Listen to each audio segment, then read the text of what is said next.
Hi, everyone. We are just running a little bit behind schedule while we wait for everyone to log in. We will hopefully be starting soon.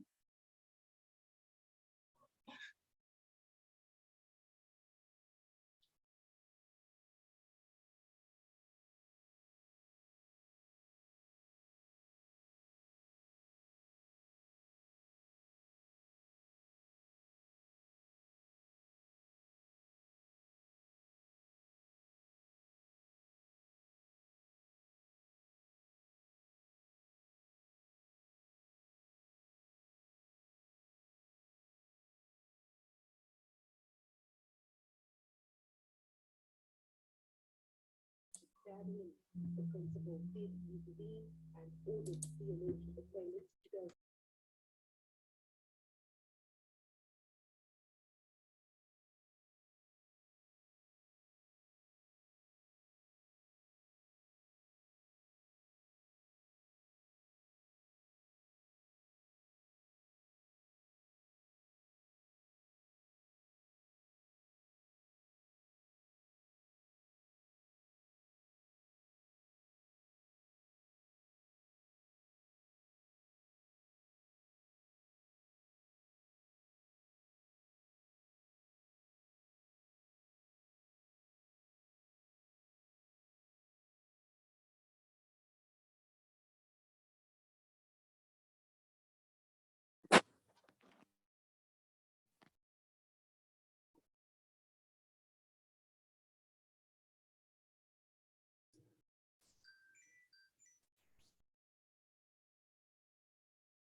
That's all you can do.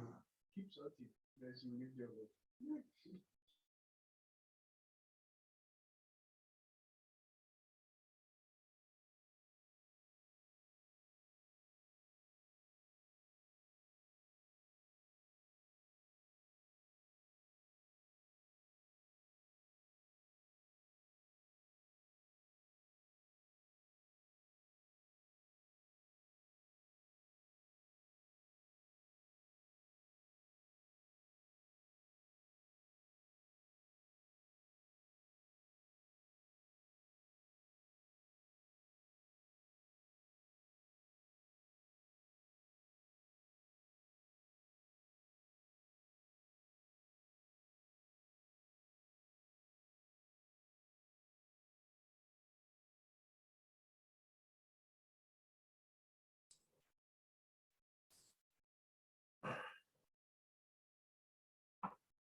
Okay, am I ready to start?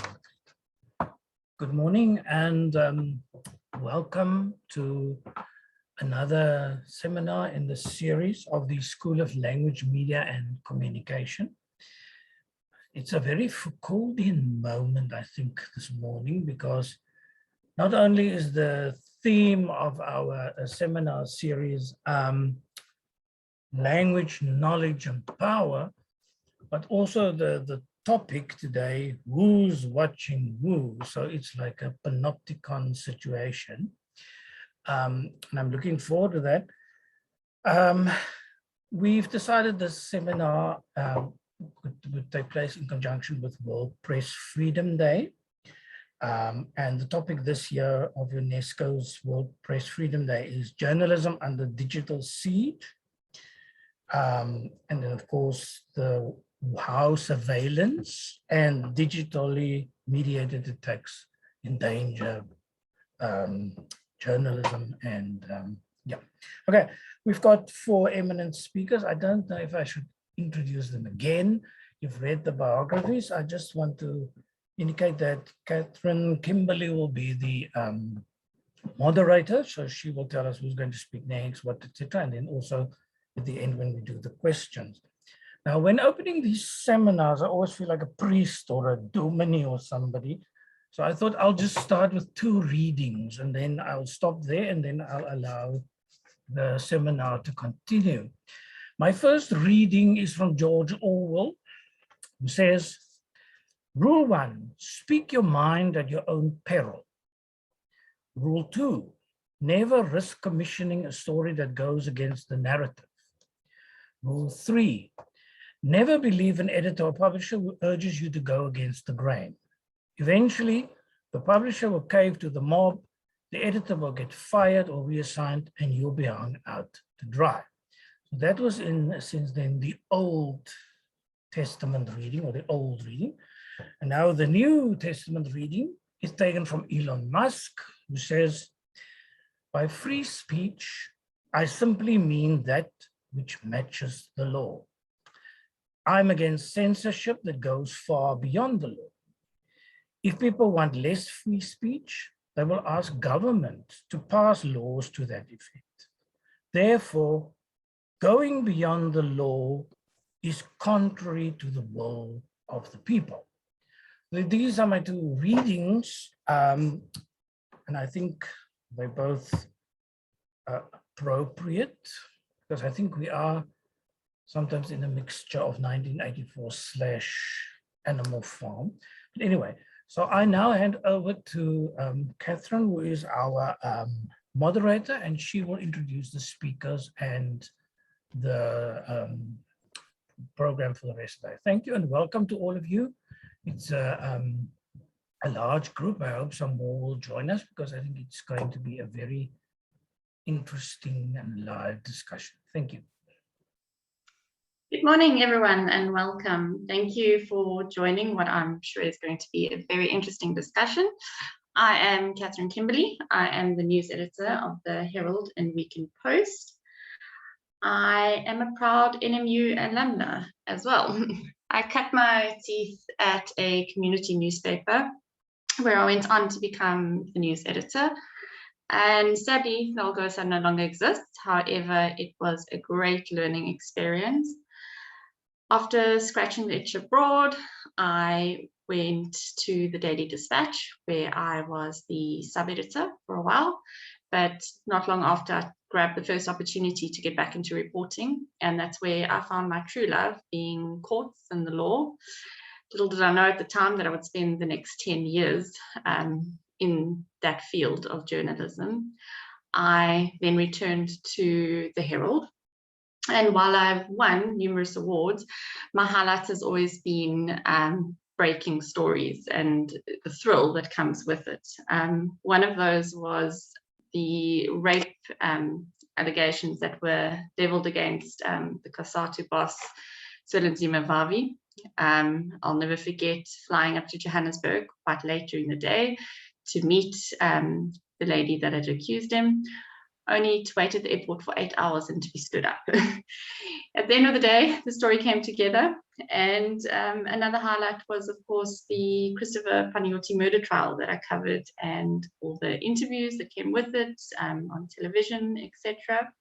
I now lead a team of 11 reporters, all with very different personalities, and photographers, freelancers, etc., in what is obviously, as you all know, a very high-pressured environment. So that's me. Let's get down to some housekeeping. Mics and cameras must please be switched off. Participants are invited to introduce themselves in the text chat section. Please also feel free to post questions and comments to the speakers via the chat. Sessions are recorded and the event is live streamed on Facebook, live on the Faculty of Humanities Facebook page. Recordings will also be uploaded on YouTube, and participants are encouraged to live tweet the event using the hashtag World Media Freedom Day and by tagging @Mandela Uni. I am proud to introduce our first speaker, Andantiwe Saba, the Deputy Editor of the Mail and Guardian. And just a little bit about her. During her impressive career, Andantiwe has worked at some of SA's most prominent publications, including Sunday Times and City Press. Her background is in investigations and data journalism, and has produced in-depth articles on a vast range of topics over the past decade. She's also a 3-time speaker at the African Investigative Journalism Conference, has been a guest speaker at the Transnational Law Institute seminar series at King's College in London, and has been a recipient of the News Corp Fellowship in the Wall Street Journal and the Times in London.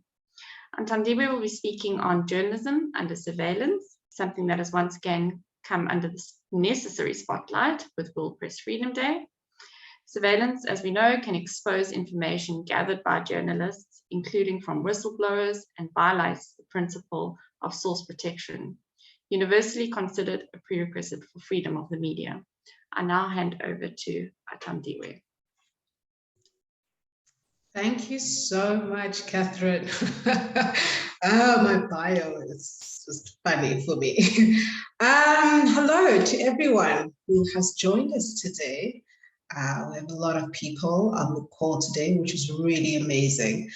It always kind of warms my heart to think of all the people who support us as journalists, as the media industry, and how actually big the media industry is. It's not just the journalists or photographers, right at the coalface of the stories and the making of our history in South Africa and all over the world, but how our tentacles go into a number of areas, and the people here today are testament to that, that we have a wide network of people across the country and across the world to help us do what we do and to do it well as journalists. I'm Athandiwe. I am currently the deputy editor of the Mail and Guardian. I have been doing this journalism thing for just over a decade. And as Catherine mentioned, I've worked for various newspapers. But my first love has always been investigative journalism from the time I started in various internships. Investigative journalism was always what I actually really enjoyed, and I still do every now and again in this position that I'm in. So I just want to start off with a simple fact, a statement of fact, that it is not alleged. It's not a matter of whether it happens or not, or who it's happened to, or whether it's a myth or not. It does happen. Journalists have been, and I will state that they continue to be, under surveillance. My talk today will be partly about my own experience, having been surveilled, and will also be focusing on a number of my colleagues who have been tracked, who've been traced, who've been watched, and all to silence them and to stop us from doing our job, and therefore infringing on the public's right to know. I know personally that having to tell a journalist that you're doing this for the public good, when they're busy sitting in their car and afraid to drive home because they know that they're being followed, or when the journalist can't even walk into your own home because you're afraid of what might be waiting for you there.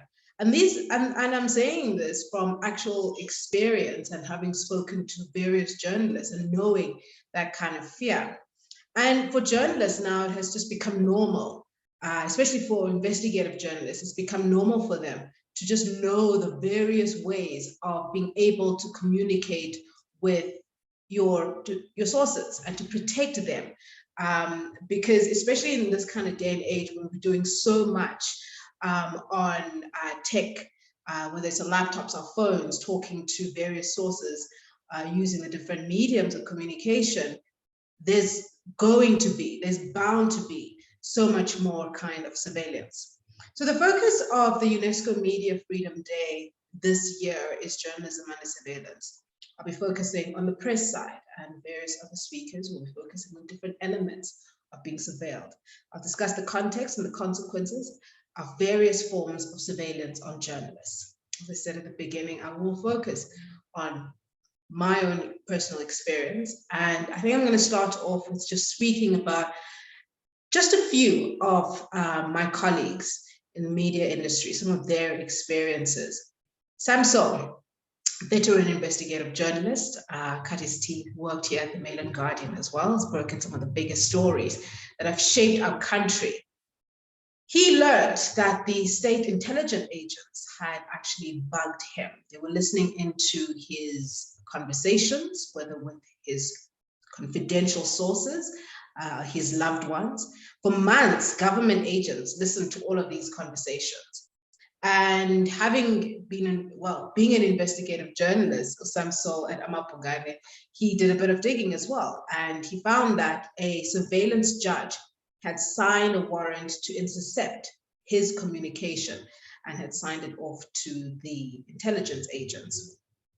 And now you must understand that during this time that this was happening, it was when Jacob Zuma and the Thabo Mbeki battles were happening. So it was about a power struggle where the ones who want to occupy those positions will do anything to ensure that the journalists that are in their way, or anybody actually that is in their way, they know what they're talking about. They know who they're talking to. They know who the leaks are.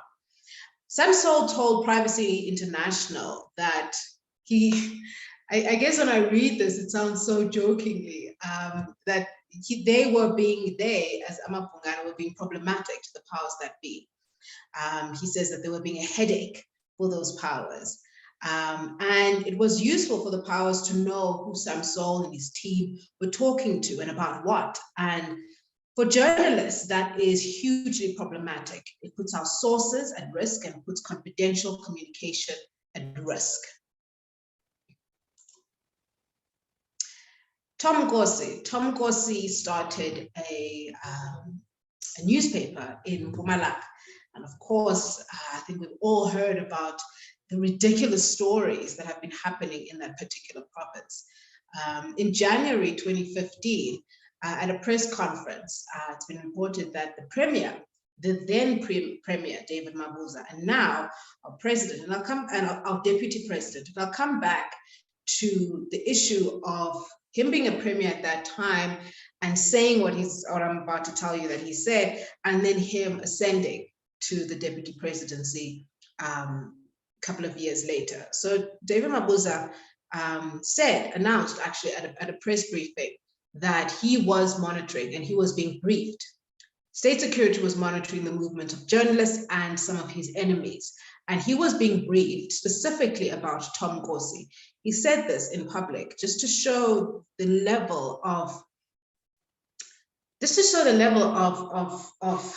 disregard for the work that journalists do.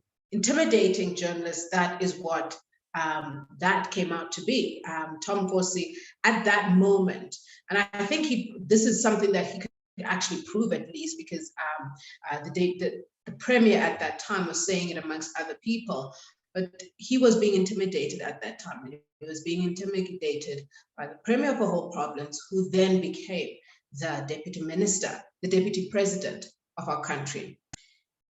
Siva Masondo, a colleague of mine, having worked with him at City Press, in 2017, he was working on one of the biggest stories in the past decade or so in journalism, the Watergate story, where he blew the lid on a lot of corruption that was happening within the Department of Water and Sanitation under the former minister, Unomvula Mogonya.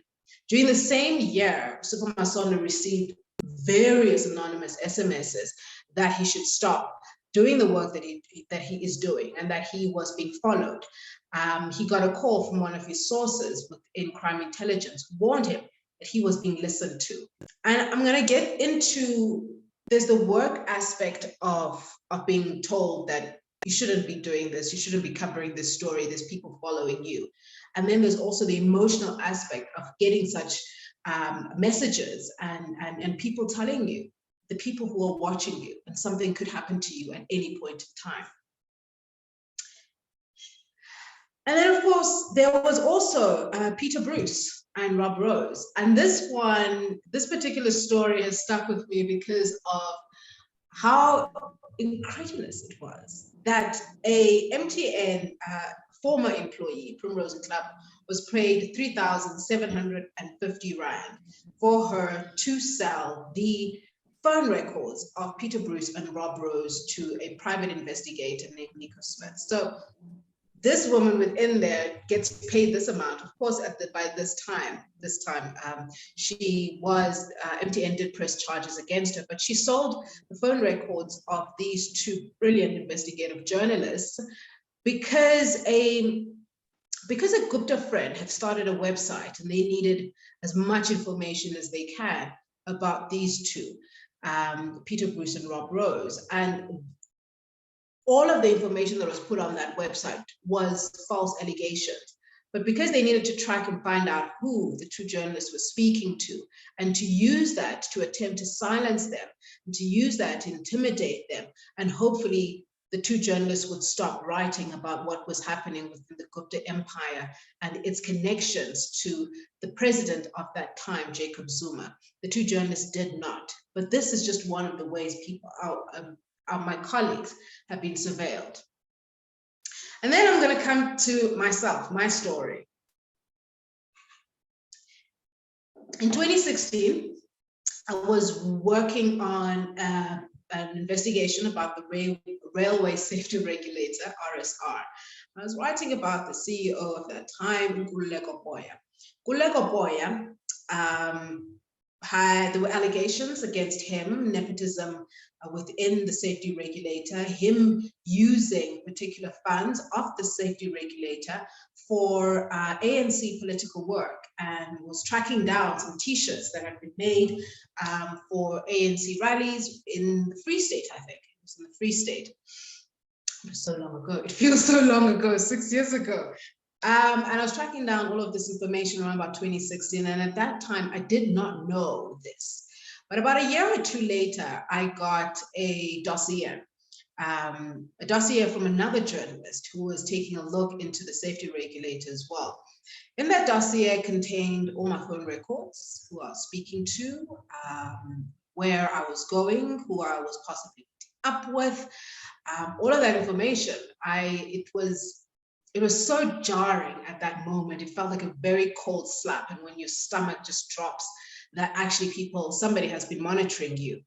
In that particular dossier, I found that the private investigator had directly been communicating with the CEO, Nkululeko Boya. And in that dossier, I also found that my two numbers, they were tracking my two cell phone numbers. And after reaching out to the two networks, MTN and Vodacom, we were able to find out that a magistrate had actually signed off a Section 205. A Section 205 form was signed by a magistrate in KwaZulu-Natal. A Section 205 form is where the police request a magistrate or a judge to allow them to access the particular phone records of a alleged criminal. So now my numbers in the Section 205, it didn't have any of my details, my name, where I lived, any of that, but it said that both of my cell phone numbers were involved in a housebreaking in KZN. I think it was Hillcrest or Richmond, which is just so bizarre that a magistrate would simply sign this off. But I guess it happens. And in the Section 205, we learned who the warrant officer was who had signed it off. And we were able to track that warrant officer down as well to find out what had happened. And I remember, actually, I think it must have been in 2019.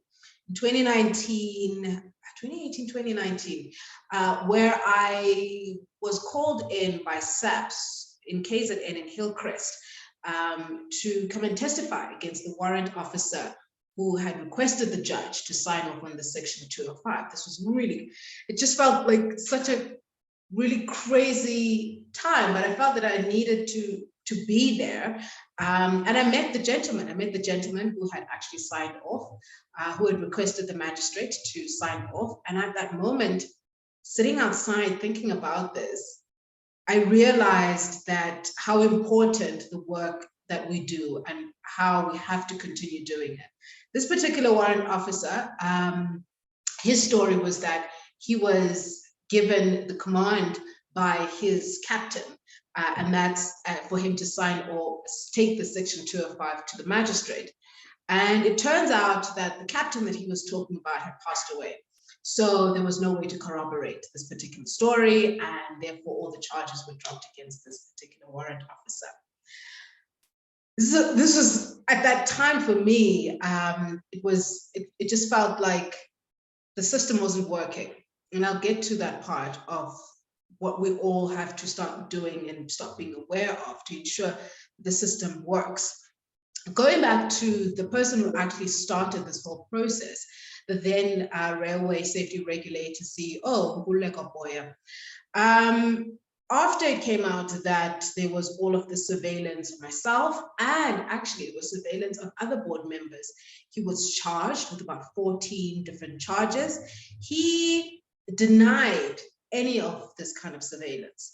However, when he was fighting this at the Labour Court, he put through papers, he filed papers, and in those papers, he confessed under oath that he had spied on me and using state funds, RSR funds, and that he was doing it all for the benefit of the safety regulator. After all of this happens, and then of course he retracts his case at the Labour Court, and he resigns from the railway safety regulator. Not long after that, in 2019, Gwede Mandashe's office actually appoints him, Nkululeko Boya, as one of the board members of the Central Energy Fund. For me, that's also really, really startling at that time. And when one of the journalists was covering this particular story, trying to understand how this man was actually admitted to having spied on a journalist and board members of a state entity using state funds, how he made it to the Central Energy Fund board. Gwede Mandashe's office told the journalist who was covering that story that they had done all kinds of verification on Boya, and he was particularly actually the right person for the particular job. So there are many, many cases of journalists being followed, being threatened, the phone calls being listened to. It happens because it can happen, and there are very few repercussions for even the cases that we can prove, because there's so many cases out there. And I keep on speaking to my colleagues who, and as I said right at the beginning, that it is still happening. And I've spoken to so many of my colleagues who know that this is happening, who can't prove it. But with even the cases that we can prove, where I have had proof to show that a Section 205 was signed off by a particular officer, nothing happens to the officer, was signed off by a particular magistrate without the right information on that particular Section 205. There's actual communication between the man who started this whole process, the CEO of the Railway Safety Regulator, and a PI whose email address is there. There's all of this proof to show that something did happen here, and he actually even admits it. However, very little is done. So this discussion today is so important. It's so important for us to talk about these stories, and not only just to talk about what we have to do as journalists and the media industry to hold the powerful to account, and even through such difficulties and I guess stress on all our lives, essentially, if you've been followed and you've been surveilled. But through all of this, we have to continue to hold the powerful to account. This discussion is that important for us to hear these stories, to discuss what is happening, and then knowing what is happening, for us to collectively stand and to take a stand and saying that this is enough and our systems can't continue like this. Before I wrap up, I just want to briefly talk about Amabungane's advocacy, and the work that they've been doing has been so amazing, I think, not just for Amabungane as the unit, as the investigative unit, but for journalists across the board. The advocacy work that they've been doing has been sterling to fight, and in fighting where they can to change the laws, and showing that protecting the public's right to know is absolutely vital. And it is vital to a real constitutional democracy that can thrive, because people have information, and none of us journalists are being stopped from doing our job to bring that information. It is our job to hold the powerful to account, those who think that they can surveil us and those who are actually thinking about it. And I think once we have more of these kind of discussions and these kind of groups coming together, I think more and more those who are thinking about abusing state resources and surveilling people to intimidate them, they'll have second thought about it. And we should never be scared of doing our job as journalists. We should never be scared. And we should, I think the most important port of call is to protect our sources. Doesn't matter what kind of story you're working on, protecting those whistleblowers and protecting those sources through all kinds of surveillance. And just being knowledgeable about what you can do, the kind of lengths that you can go about protecting your sources and the people you're talking about. That is also quite important. I'm hoping through this discussion, there's a lot more thinking around that. And for us to reach out to each other, I guess, in the media industry, where we can lean on each other and share these kind of stories about what we can do if something like this does happen to you. I thank you for your time and listening. I'm really looking forward to the questions, and hopefully I can answer them as best as I can. Thank you.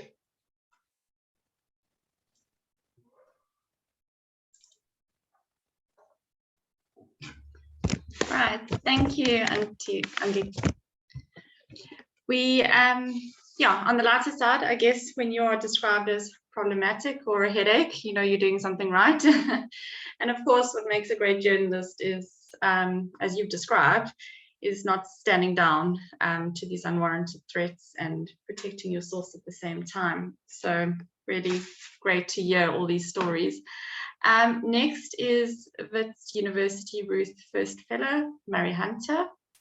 Murray is a senior associate with ALT Advisory, working on digital rights and freedom from surveillance, and has worked with the Right to Know campaign, Open Secrets, and of course the Amabungane Center for Investigative Journalism. Murray's research on Vumakam's surveillance network has recently been published in the Journal of African Studies. He will be speaking on private surveillance and public deficits. Welcome, Murray. Thank you so much, Catherine, and Afandiwe and everyone for hosting this discussion. I've got a bit of a visual guide for some of my discussion, so I'm going to share my screen now. I should maybe just say, as a point of departure, when I heard Afandiwe was going to be part of this discussion, between me and the organizers, we decided I wouldn't speak on my primary kind of entry into any discussion on surveillance and media freedom. In 2018, in fact, Afandiwe was part of this booklet, which was documenting different cases of surveillance of journalists, and kind of spelling out a lot of what she's spoken to. So if anyone's interested in that, they can go pull that publication from the archive somewhere. And then the second is I just wanted to mention, for any undergrads who are part of this discussion, as was mentioned, this piece of research on Vumakam, which is a private surveillance company erecting camera networks in various South African cities. It's actually just been published. If anyone needs to get behind the paywall for this article, just find me on Twitter or an email, or I'll make sure that you can get a copy if you're struggling otherwise. But my discussion point today is not actually about the kind of nuts and bolts of particular surveillance cases, but maybe to try to draw the discussion to kind of the climate we're in nationally and globally around surveillance culture and kind of technological empires, and how that affects questions of freedom of expression, the right to privacy, and these different values that we need to recognize when we're celebrating and working towards media freedom, which is obviously what this week is about. I want to turn for a moment kind of to another place in the world, to Russia, to Eastern Europe. Obviously in the weeks leading up to and in the weeks after the Russian invasion of Ukraine, it made big international news that Facebook and Twitter and various other big tech platforms had been effectively banned in Russia. And that was largely because these companies and these platforms were not willing to accede to various rules and policies imposed by the Russian government, which would be essentially making those platforms more compliant with propaganda aims of the government. And what's interesting about that is in the last 6 weeks, there's been a massive surge in demand reported for VPNs. Those are virtual private networks, which is software that essentially allows someone to reconnect to the internet via a different location and bypass any censorship and restrictions that they might face in their own location. So that graph, which is from a VPN reporting portal, says that there was, and I've actually had to write down this number because it is an extraordinary number. There was a peak of 2,690% peak in demand for VPNs in Russia. I don't actually know mathematically what that means, but it means that people were very interested in getting VPNs. And what's interesting about that is that it's basically allowed, between that and various kind of popular messaging platforms, Telegram, WhatsApp, to some extent Signal, it has allowed Russian citizens to access and to share information that they wouldn't otherwise have access to. Essentially bypassing local censorship and propaganda mechanisms. So this is a kind of classic story, which I guess I don't spend enough time focusing on, of the ways in which technology and to some extent the companies behind the technology can actually play this kind of empowering role of kindling the spirit of, yeah, I guess of democracy and giving ordinary people some agency over their lives. So it's always worth celebrating those things. And of course, the reason that these things are possible is essentially because the companies involved are fundamentally not accountable to the Russian government. They don't answer to the Russian government, which is probably good. But I guess it raises the question, to whom are they accountable? And we've seen more and more discussion, particularly I think in the last decade, but it's been some time coming, of the ways in which these companies, which we collectively call big tech, mostly based in North America, sometimes in Europe, sometimes in East Asia, like China, the ways in which they essentially operate outside of territorial boundaries. They're not accountable to any particular government, to any particular population, to any particular political system. And in some ways, they actually exercise a kind of a form of state-like power. And it's really raising questions of who they're accountable to. Can you vote them out? And these platforms, more and more, are essentially privately owned real estate on which public life unfolds. I mean, so much of our public life and our private life, our participation in education, in the economy, is happening essentially on private real estate. And these companies are having to make and enforce their own rules about how your information is collected, what it's used for, what kind of content you can access and see, what kind of content people are allowed to put on there, you know, how hate speech is regulated, what is considered hate speech and prohibited speech, and of course, how and where those rules are effectively enforced. Because what we see is that there's a big disparity, for example, in how disinformation is tackled in North America and how disinformation might be tackled on a social media platform in South Africa, where maybe some forms of hate speech or harassment or disinformation are happening in a language that the moderators and the AI controlled by, let's say, Twitter or Facebook simply don't understand. And so we have this massive kind of global disparities in how people can participate in these platforms as well. I'm glad that someone read from the Old Testament, excuse me, it was the New Testament of Elon Musk, because of course now the world's allegedly richest man and one of Pretoria's infamous exports, Elon Musk has in the process of getting control of Twitter, which is a relatively small social media platform, but a very influential one. And Elon Musk's, he may be an intelligent man, it's worth debating how bright he is, but Elon Musk appears to be pursuing a kind of pure free speech agenda with Twitter. It's not clear actually what he's playing at, but it really raises the extent to which a single individual with a particular vision of how this social media platform can work could have massive global consequences. And it's not at all clear that what he, well, firstly, maybe not entirely clear what he wants for Twitter, but secondly, it's not at all clear that what he appears to want is going to be good for Twitter. It could actually lead to a worsening of the political discourse. It could lead to more online harms, more abuse of speech, and fewer restrictions on how these platforms can be misused. It's worth debating whether this is good or not, and maybe we'll get to that. I actually can't remember what the next slide is, so let's see what it says. Okay, so one of the classic ways that we talk about this is, you know, there's here she is on Twitter. Shoshana Zuboff is kind of put a lot of popularity into this idea of the age of surveillance capitalism. It's not the only thinking out there. We've sometimes heard this era described as an era of digital colonialism, but essentially it's where technological platforms are controlled by a very small number of people and institutions, and essentially are being used for profit. So your information is being collected when you participate in these platforms. The infrastructure is increasingly being controlled by a few people.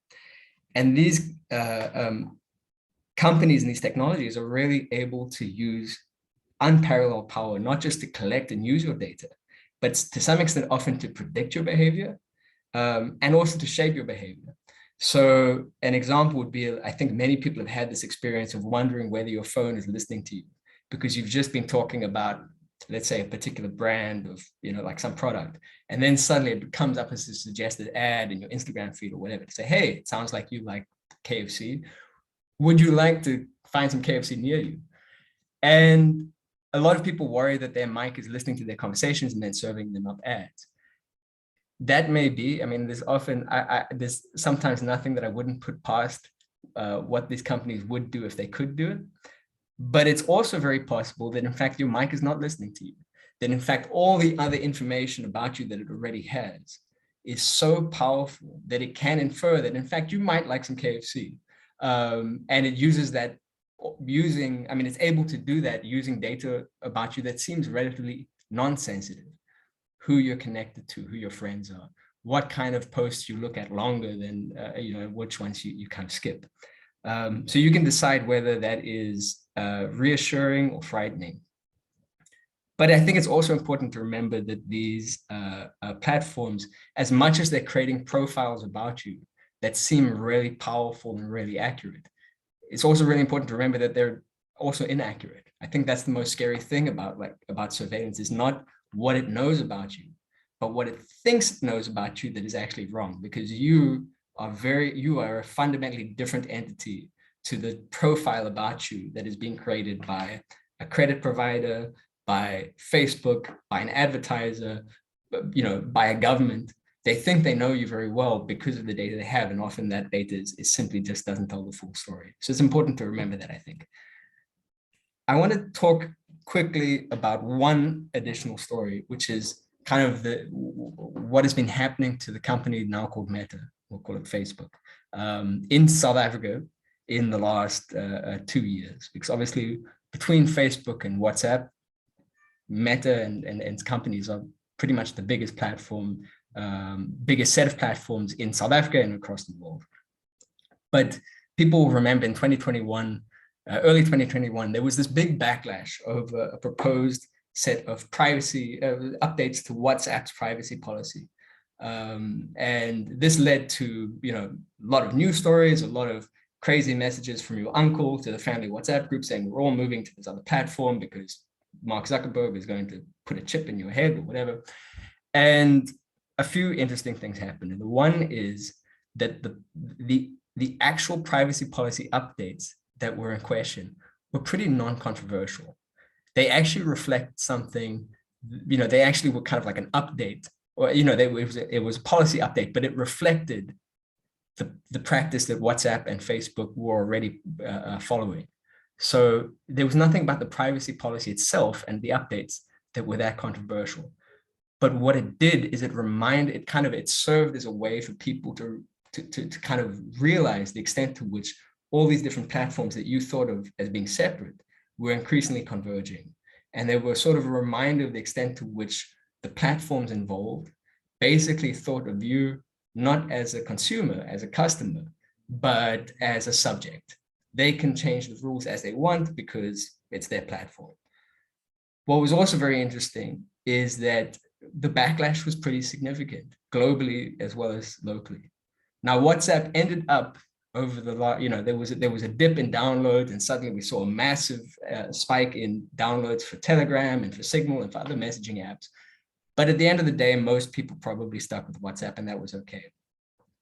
But it was it was really a reminder, or it was a kind of a signal to the extent that if people actually want to change this, they can. It ended up not sticking, but it's clear that there's nothing inevitable about this platform. A second thing, sort of associated thing happened, which is Facebook was summoned to appear before South Africa's parliament. And it was actually meant to be a relatively non-controversial, a roundtable of different technology platforms who were there to discuss content moderation, to discuss what they were going to be doing to minimize disinformation ahead of the elections. And Facebook agreed to appear, which was going to be the first time Facebook had ever appeared before before lawmakers in any country in Africa. It was a big deal. And then what happened is Facebook withdrew. They agreed and then they withdrew. And it was a reminder, firstly, that the company basically can do what it wants, that the PR risk of refusing to appear before African lawmakers is just not significant enough for them to actually go. And then a second thing happened in relation to this, which is that the MP who had convened these meetings, who is no longer an MP, is Phumzile van Dam. And she resigned, in fact, later on the same day that Facebook withdrew. And what emerged quite a lot later is that she had been instructed by a political leadership of her party, which was at that time the Democratic Alliance, not to pursue a critical line on Facebook. Now, the person on the right is the DA's chief whip, Natasha Mazone. Not sure if I'm not pronouncing that right. And she said, "We do not want to escalate into a fight with Facebook. They are our biggest social media apparatus, and it's a fight we will not win." And I think it's worth sharing that because it's very instructive. And the thing it firstly shows is that one of the most senior lawmakers in the country doesn't understand how Facebook works, because using the social media platform as a client and holding the social media platform accountable as a lawmaker are two different things. Facebook isn't going to kick you off the platform because you called them to a meeting. The second important thing is that one of the most senior lawmakers in the country simply does not want to pick a fight with a company like this. And that's very worrying. I think it tells that we need to change something fundamentally about our politics if we want to start to hold these platforms more to account. So some of you who attended the Ruth First lecture have seen some of this data already, so forgive me. But I think it's worth remembering where citizens in African countries and in other parts of the global South sit on these companies' agenda. So this is from the latest, most recent financial report of Facebook. You can see African countries literally do not appear on their balance sheet. Everything that is not the United States, Canada, Europe, Asia is one line item. It's the rest of the world, which is a little bit sad. Now here's Google. We don't appear on their balance sheet either. We're lumped in with Europe, Middle East, and Africa. That's like, I think that's like 100 countries. And then Microsoft, it's just everything that's not the United States, it's just other countries. So basically, we're small fry. And I think it's a reminder that as much as we have local work to do to hold companies like MTN, like Vodacom, like GovChat accountable, entities like the State Security Agency and Crime Intelligence, which Atandiwe was talking about. If we really want to tackle the influence that these platforms have over data protection, over the quality of our political climate on social media, over the extent to which digital advertisers like Google or Facebook might be really doing real harm to our media ecosystem financially, we're going to have to do a lot more to build our political clout domestically and regionally, internationally. So that said, I want to, and I always try to end these discussions on kind of on a note of hope, because these companies basically feel, I mean, I think we've all experienced this of you had your kind of WhatsApp privacy scan, you decided, hey, I'm switching to a different platform, or I'm done with being on Instagram, I think I'm going to delete it. And it just feels like you can't win, right? These companies and these platforms feel so unavoidable and so inevitable. And to some extent, they sort of rely on that feeling of being inevitable, because I guess it's the feeling that nothing can be done is what prevents us from doing things that actually can be done. Now, we can do a range of things starting today. You can start shifting to different technology and shifting your friends with you if you want. You can use open source open source word processing instead of Microsoft if that's something you want to do. And you can kind of always balance up the inconvenience that comes with it and the practicality and the cost and all these other things and decide if it makes sense to you. So we can use different technology. We can create and push for different laws and regulation if we want. We can make sure that our data protection watchdog in South Africa is operating smoothly, that it's got the resources it needs, that it's responsive to complaints. You can write to them, you can write to, you can engage with your parliamentarians, whatever, to make sure that we are getting the laws and regulation we need to start to bring these platforms under better democratic control domestically. And we can push for different politics as well to make sure that actually these are the kinds of sort of political demands that receive attention. Data protection, privacy, all these things, it's down the list. And I think increasingly people are realizing that it needs to move further up the list because it is very closely linked to our democratic climate, to social cohesion, to all the other things that make sure that people have bread on the table, that people live in decent shelter, that we have a thriving economy, all these other things. And I mean, increasingly, I think regionally, we need to talk about maybe splitting up some of these companies in the places where they are headquartered, because at the moment, each one of them feels so inevitable because you can't leave one social network and adopt another because they're owned by the same company some of the time and they're sharing data between them.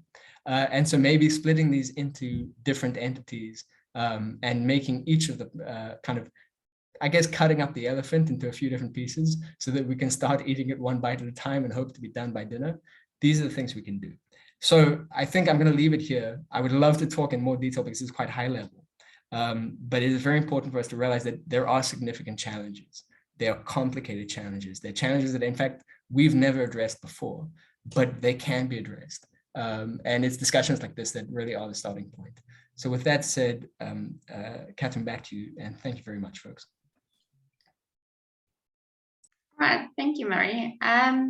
Yeah, I think we can all agree that there's been a decline in public access to information and an increase in obstacles to news coverage, especially with all the acts that are coming into place. There was a report, which I'm sure you've all seen, Reporters Without Borders, where South Africa was ranked 32nd out of 180 countries. I'm not sure if I entirely agree with that, but it'll be interesting to hear people's views.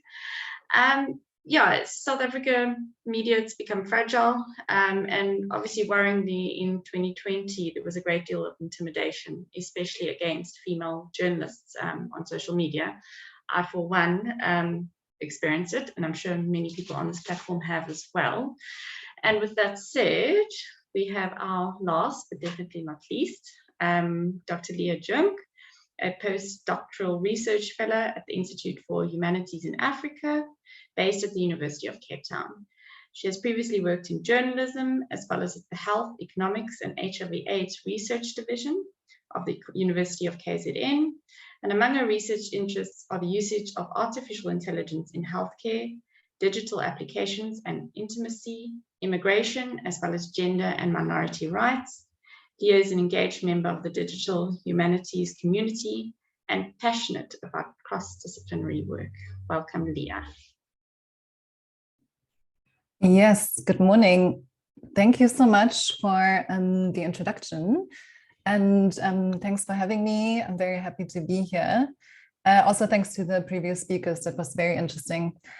I must say, I dabbled in journalism quite some time ago, quite a few years ago, but it's definitely, this topic is very much close to my heart. So I'm looking forward to the discussion, but for now, I'm just going to share my screen.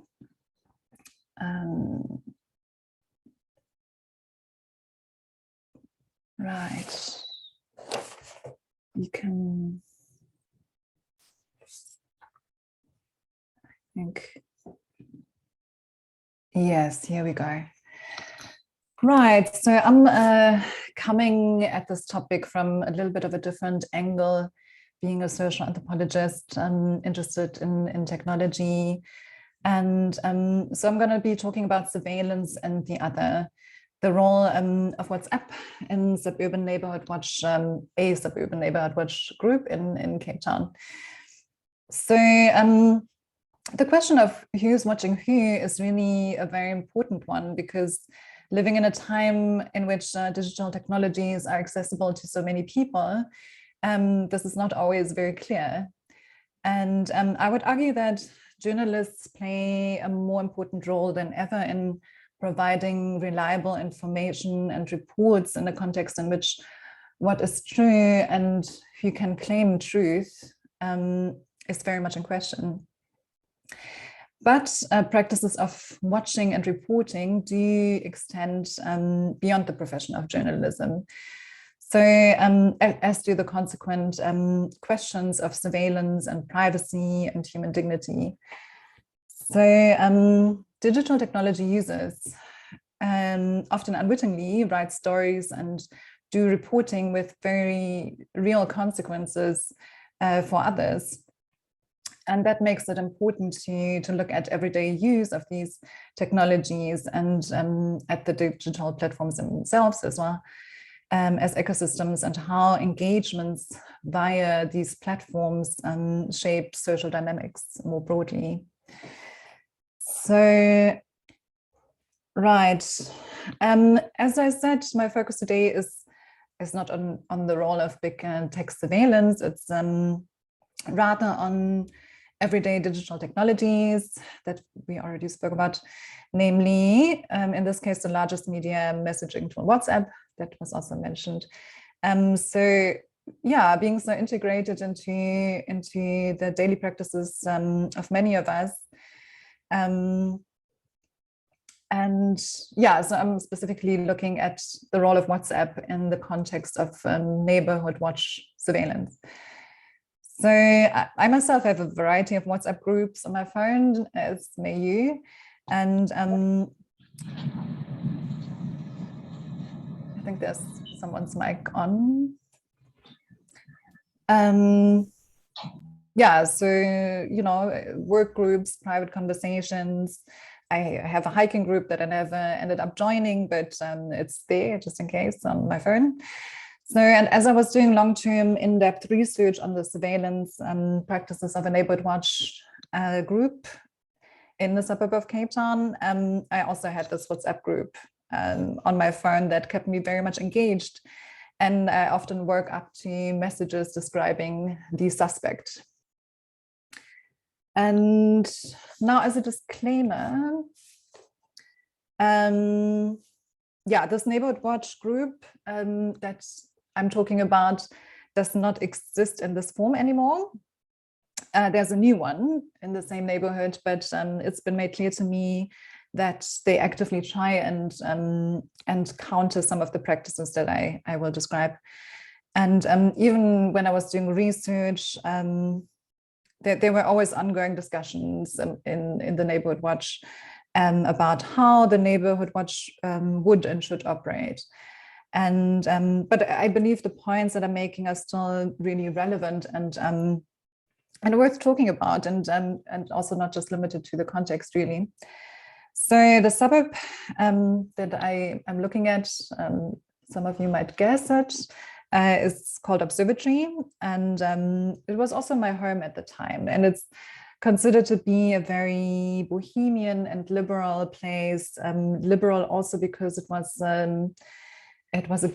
had a gray area status during apartheid, meaning that different race groups would mix in public spaces despite the country's laws.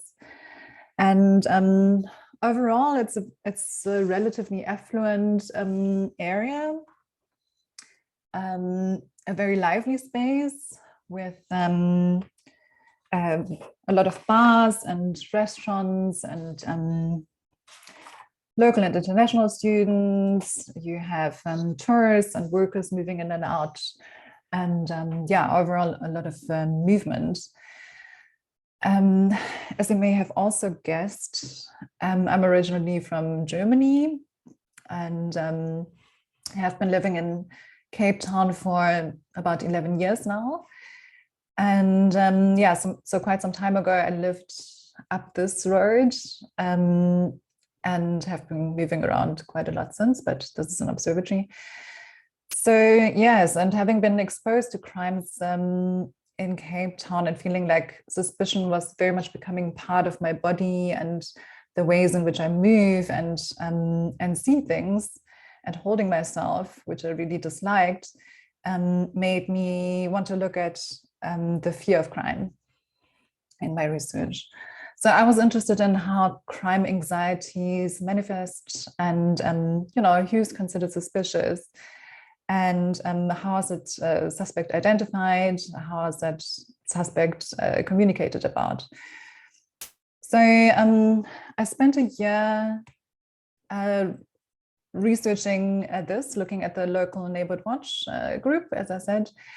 And at that time, it had been recently revived, reestablished, and was operating in addition to private security in the area and in addition to regular police patrols that were happening.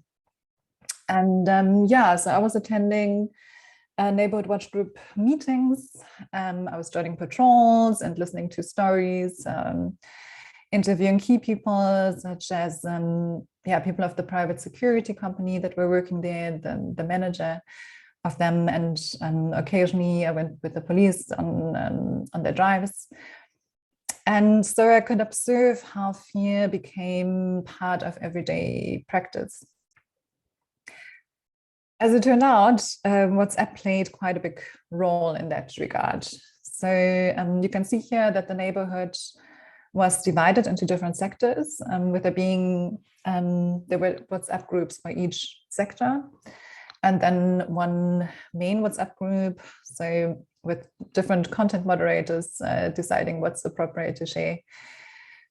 And this was the logo at the time of the Neighborhood Watch. You can see these not so friendly looking eyes watching.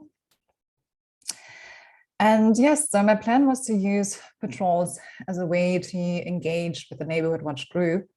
But as it also turned out, even though the membership form of the Neighborhood Watch that I also joined declared that it was the main purpose of the Neighborhood Watch, that was also growing very much in membership at the time, there were very few people committed to actually patrolling the streets and going out there. Even less so during winter, the wet evenings during winter.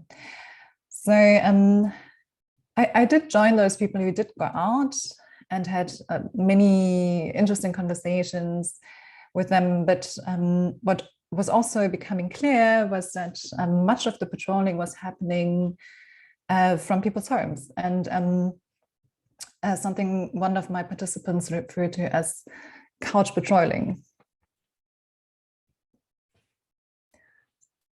So couch patrolling involved watching the neighborhood less formally, and yeah, for instance, from your house's windows, or maybe on your way to the shop, you see something and you chuck it into the WhatsApp group, and yeah, people following content and of the very active Neighborhood Watch social media channels.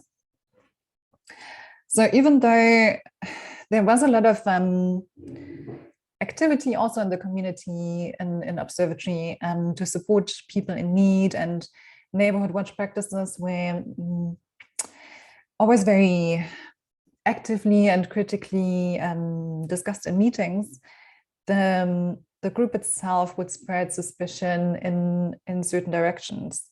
So yes, not least of all through these social media channels. So images of suspects were circulated via WhatsApp, via Facebook, by email, and via anecdotes. And they would sometimes also be recycled. So across these channels and through repeated storytelling, fueling crime and anxieties even more. So yeah, you would see snapshots showing people caught in the act of doing something that was judged to be suspicious, although this was not necessarily an actual crime most of the time. And people would usually be described in WhatsApp groups in very rough terms, using terms like Charlie for colored, Bravo for black, and Whiskey for white, with Charlie being by far the most commonly used. And yeah, so in that way, suspects were formed into an image of a suspect. So you could call it a phantom suspect that people were looking for. And that was usually male, dark-skinned, marked by meager resources, and understandably avoiding the public eye. So I want to stress again that there were always people in this group critiquing these simplified descriptions, especially when there was no explanation whatsoever as to why this person was suspicious in the groups, in the WhatsApp chat mostly. And but this way of classifying still remained very common practice. So asking what people were actually looking for on patrol. So that was the question I went around asking a lot. This was often described as a gut feeling, and but the lively intellectual debates that you would find in the meetings and in the groups, and it did not change the fact that what kept resurfacing via these different platforms and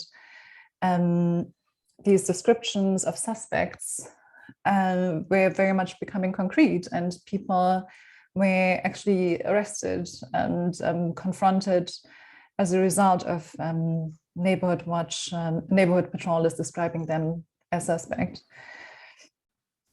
So the relatively young police officer who was part of the WhatsApp group, and there was also private security, the private security manager, a part of the WhatsApp group, who would then send his staff out to follow suspects.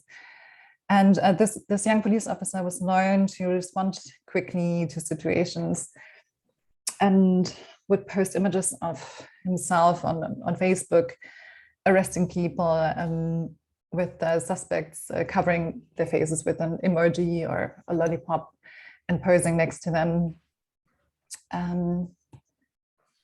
So here you can see an edition of the local newspaper at the time, talking about collaboration and improvement in the collaboration between the police and the neighborhood watch. And yeah, this is a collage of kind of randomly chosen pictures that were shared in the WhatsApp group that I anonymized. And yeah, my point is really that surveillance is often considered an issue of larger power structures. And rightfully, it has become associated with innovative digital tools and platforms themselves. But there are all kinds of less obvious forms of surveillance or cultivations of truths that should not be overlooked. And those technologies also include our bodies and our cell phones and the apps we have on them, and how we use them in everyday life. And yeah, these practices may help people feel you know, in control when they're faced with fear and uncertainty. But in this context, and quite likely in others as well, this means, you know, maintaining a firm distinction between yourself and the other, and determines what kinds of relationships become possible, and whose humanity, in this case, the residents, the local residents, is prioritized over the needs of others. So in this case, the suspects. And yeah, I'll leave it here. Thank you so much. I'll stop sharing.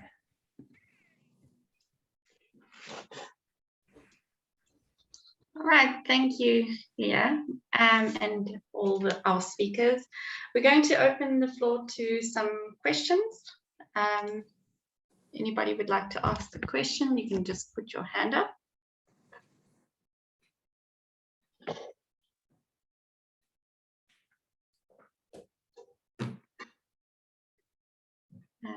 All right, perhaps I will start with something in the meantime. Yeah, we touched on the fact that intimidation in the newsroom, a lot of female journalists have noted this. So my question for Antandiwe perhaps is, have you noticed that sort of more female journalists in your newsroom are being targeted on social media, especially? Oh, definitely, definitely. I think most media houses are just trying to get more fay with online and delivering news online and how to engage with people online. But you find that when you have these discussions with the journalists in the newsroom, women journalists in the newsroom, they don't want to be tweeting their stories. They don't want to be interacting with the responses, because most of them, whether on Facebook or Twitter, they're extremely disrespectful. They are border on sexual harassment, and you find that a lot of female journalists, their numbers get put out there by people who their personal information gets put out there by people who don't agree whether they've actually read the story or not, because there's that issue as well. People who feel that a particular journalist is covering a particular person in a particular light. So you find that more and more of these discussions are happening in our newsrooms, and how do we protect our women journalists from those kind of spaces. And there have been various very senior journalists in our industry as well. Corinne Morn, former editor of City Press and the Mail and Guardian, Ferial Hafaji, who is currently at Daily Maverick. They've spoken quite openly about the kind of harassment they're getting. And it's not just harassment based on a particular story. It's just that people are like constantly just throwing all kinds of insults to them and just trying to track down where are they, what are they writing about, and wanting to respond in the trolls wanting to respond to these women. And I guess it's also, it's a symptom of our society, just like how women are treated in the actual real world, and how that is compounded in the social world, in the social aspect as well. Because in the real world, the female journalists, women journalists do get mistreated much more than male journalists. How sources speak to you, how particular men in powerful positions respond to you, the kind of comments they give you. And then you get into this world of so much anonymity. Twitter, Facebook, your Instagram, so much anonymity there, and the trolls, and then it's compounded because people feel like nobody's going to catch me out, nobody's going to know who I am, and women bear the brunt of that constantly. And it's not even a thing of just responding to a particular story. It's the active surveilling of particular women journalists to simply troll them and throw insults and trying to intimidate them. And sometimes there's absolutely no reason for it, absolutely none. Not to say that there ever is, but it's just to intimidate female journalists. So yes, Catherine, to your comment, yes, we're having a lot more of these discussions in our newsrooms, and I think a lot more women journalists are coming out to talk about their stories as well. That's great. Thank you. Any other questions? Just put your hand up.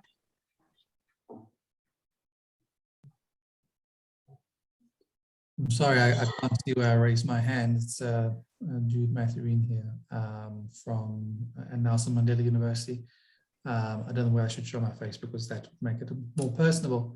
This question is one for Dr. Jung, because I always find it useful for research that addresses research problems to try to eventually tie things up. You know, there needs to be an appropriate cycle. We don't just do hopefully research for its, for its own purposes. And you happen to mention something very interesting, which is a consequence, or at least following on the study that you had engaged in, that the new Neighborhood Watch group had been established, and that they had in some way incorporated some of the ideas or concepts of your critique in the design, I presume, of their approach and etiquette. Can you tell us in what ways they kind of have begun to change their approach and policy? Because this is an important idea about research informing policy, informing practice, which is, I think, key to what we are here to do and describe, particularly as part of Faculty of Humanities, with this idea of language, power, and media. Thank you. Yeah, thank you so much for that question. Yes, so I'm actually not entirely sure. I would be very curious to go back and to observe this new Neighborhood Watch as well. I haven't been part of this space. So the research I was presenting is was for my master's. So that's dating a few years back now. The book came out in 2019. And so when I was publishing the article that is now in the chat in the Conversation Africa on this research, because I feel like it's still a very pertinent topic, and especially thinking about these everyday technologies, as I said, I got some response, which is always a bit of a terrifying thing for me as an ethnographer, spending a lot of time in the field and with people and building a report with a lot of very intimate and personal stories being shared, and still maintaining that role as a researcher. Anyway, this is always something that I'm the research being published, how people might respond. So in this case, there were some people agitated about this report, as something journalists will be familiar with. And yes, but it turned out that was because they thought I was talking about the new Neighborhood Watch group. And so it was put to me that practices have changed, and that this specifically referring to the descriptions, the whiskey for white and so on, Bravo for black, and that these are no longer used. But at the time they were, so there seem to be changes, and as I said, at the time there were a lot of discussions. There were a few people who would make sure to bring problematic aspects up, but because it was not in line with how people were seeing themselves, they were seeing themselves as very liberal and just wanting to create more community and not division.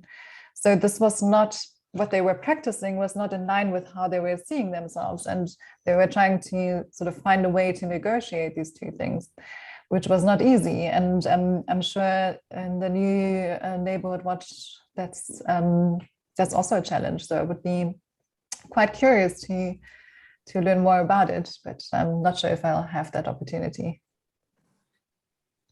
I hope that answers your question. Thank you very much. I think it does.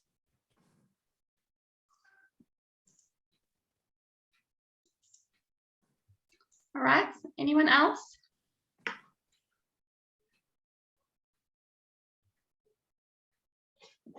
Everyone's quiet. I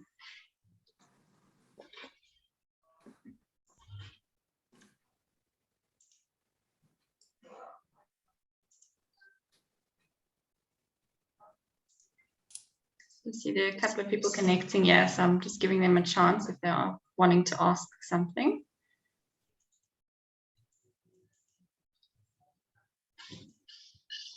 Catherine, it's unusual. May I ask a question of the panel? Sure. I mean, it would be awkward if you said no.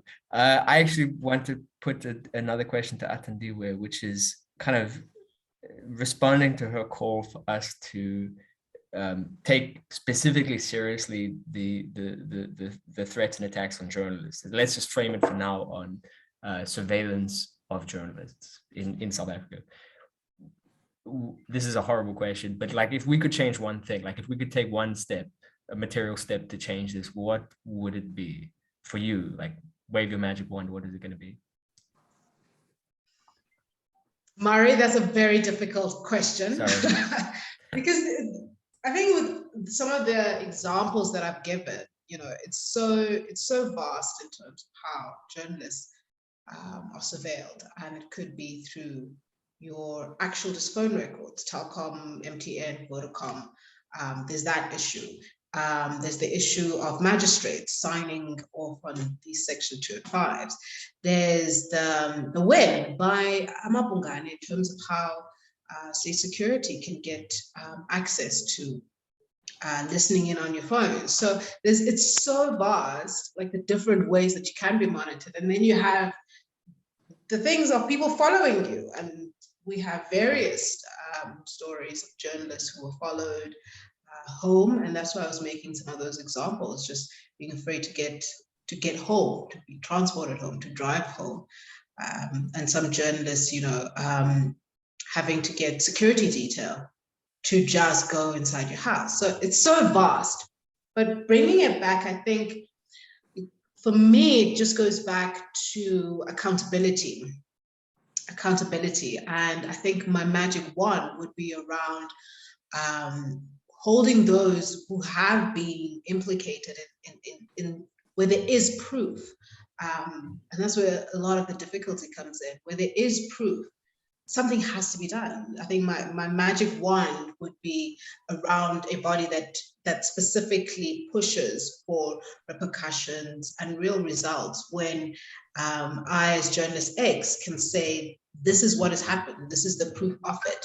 And there are actual, I remember when I went to the police station to report this particular surveillance, my phone records and the CEO, Nkululeko Boya, and actually, you know the story, Murray, and actually the PI as well. The police had no idea, what the case will be, what the rules that were broken, what the laws that were broken. They had no idea. I had to figure it out myself by calling National and speaking to somebody there and speaking to the Right to Know guys for us to say, actually, this is what had happened. So my magic wand would be around holding where we can prove that this has happened, holding those people accountable, getting them to jail if that is what the case will be, to ensure that when others think about this and think about, well, I can just get the journalists to stop writing about me by intimidating them, following them, and all of that. That there is a sense of deterrence around actually doing this. And I think most people think that they'll never get caught. But thanks to whistleblowers and people who still believe in the work that we do, they tell us that this is what is happening. Some of them, of course, can't assist us in proving it, but at least it's a start. It's a very difficult one, Murray. And I think in having these conversations and having all these different minds together on these kind of platforms and or in person, we can start coming up with solutions of how do we deal with it. Even though it's so vast, there are different like sections and sectors in it and start dealing with those specifically. Thank you, Mary. Catherine? All right, we've got about 5 minutes left for questions. Last chance, if anybody would like to ask something. Maybe our amazing speakers have covered everything. Right, Jude, do you want to take over if there's no more questions?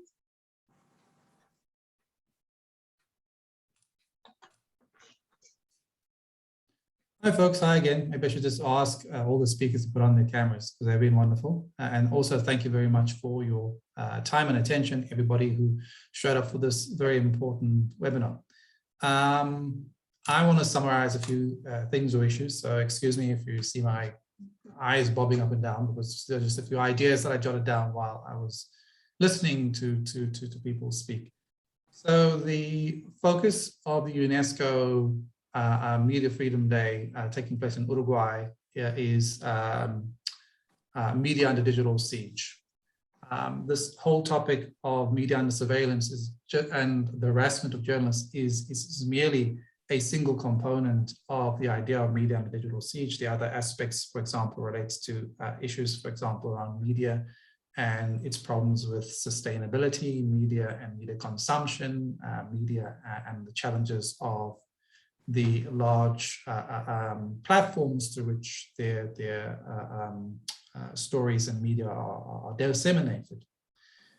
One of the principal reasons for calling on and knocking on the doors of Athandiwe and Murray and Leah for this particular presentation, for me, I think, was an acknowledgement. Something that has to, I think, happen is that Media Freedom Day should foreground the importance of the traditional mass media and the press as a component of the media ecosystem, but it cannot solely be foregrounded as an exclusive component.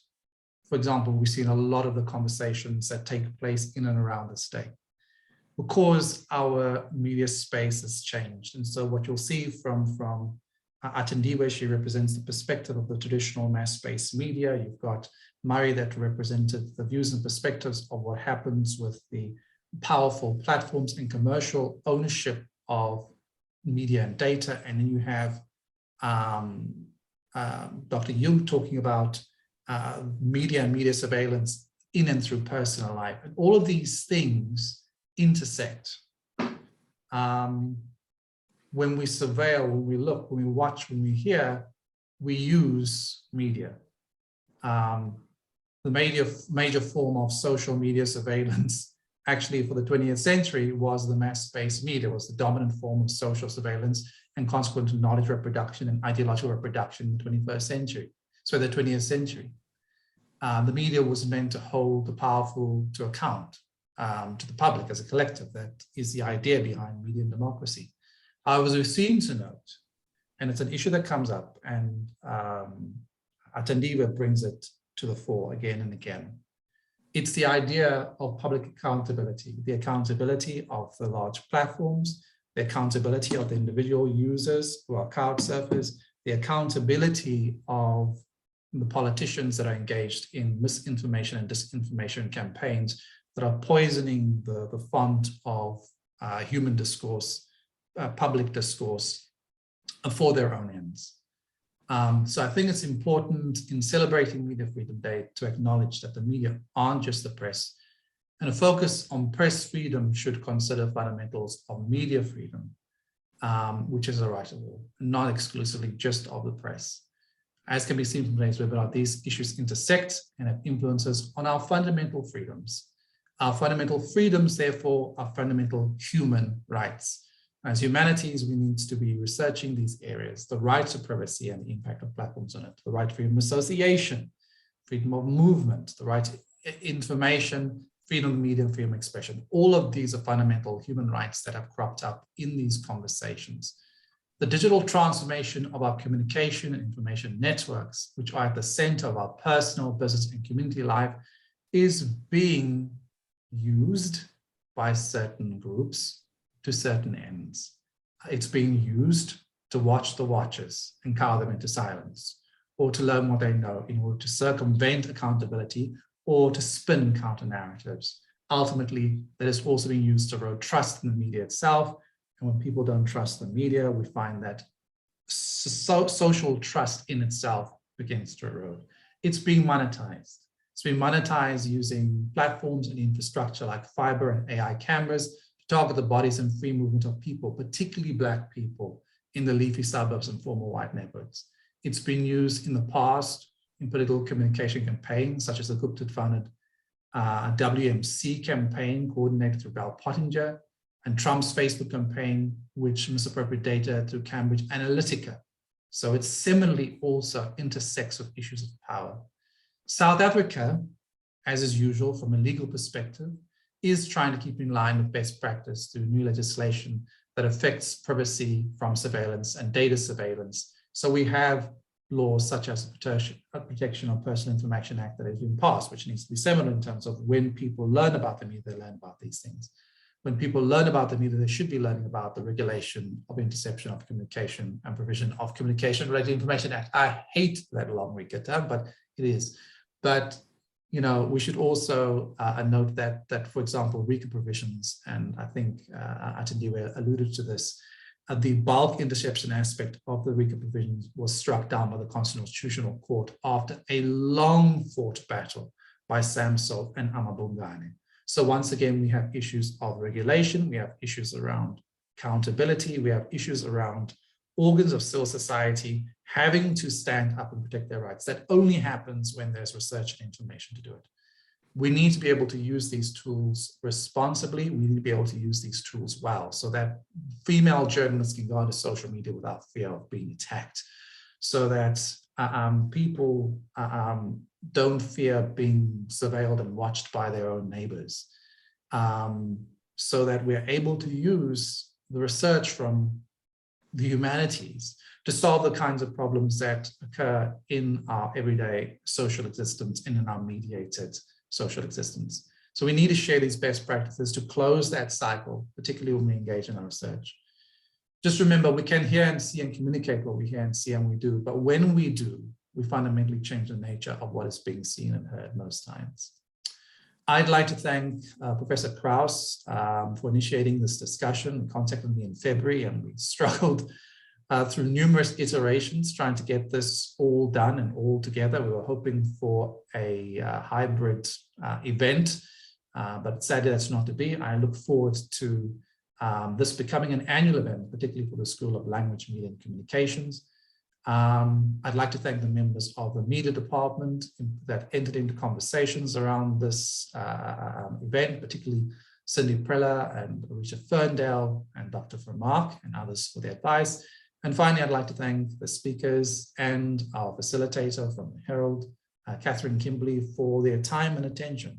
I know that you all have incredibly busy schedules and that this does take quite a bit to sit and organize, but it's important that our knowledges are shared and we come up to try to engender different kinds and new solutions to what are burgeoning problems in our mediated social space. So from the bottom of my heart, I thank you very much.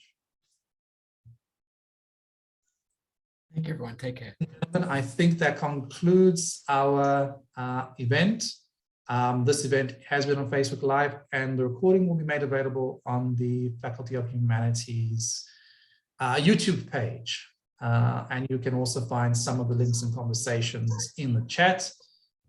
Thank you all, and I wish you a good day. Thank you. Thank you.